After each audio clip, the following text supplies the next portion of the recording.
Have you ever wished, just wished, that you could have 5 minutes with a professional airbrush artist?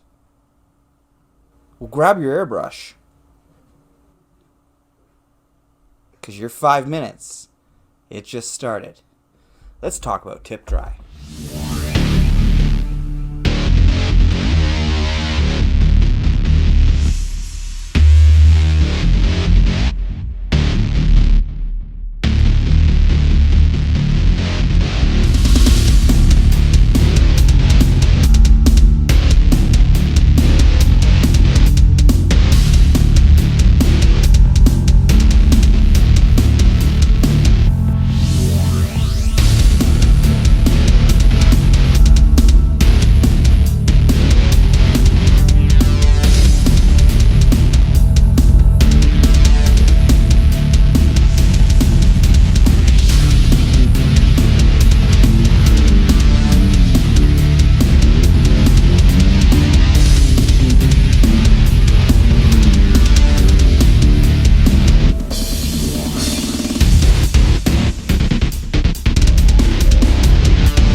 Welcome to the Art Den.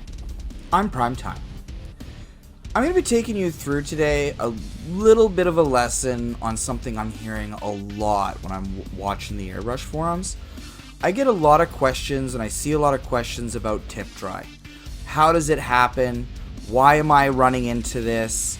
How can I fix this? The answer is very simple. The explanation as to why you get tip dry has a little bit more of a technical background to it.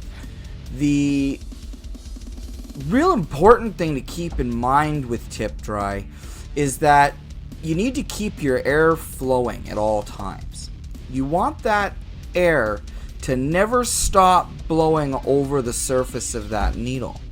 If you do that, you're going to end up not having an opportunity for that paint, those tiny little particles, to build up on the surface of the needle. If you stop blowing through the airbrush for even a millisecond, those particles will grab the first thing they see, and that metal surface loves to retain those little particles. So what you'll want to do is, if you do find that you've stopped your airbrush, clean the tip. You are going to acquire little tiny bits of paint particles that are going to build up on that needle. So you hear a lot of guys ask, well, how often should I clean the tip?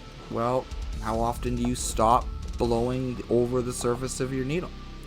If your needle's slightly bent, you're going to get more buildups than if you have a needle that's completely straight, because the air won't flow completely perfect over the surface of that needle.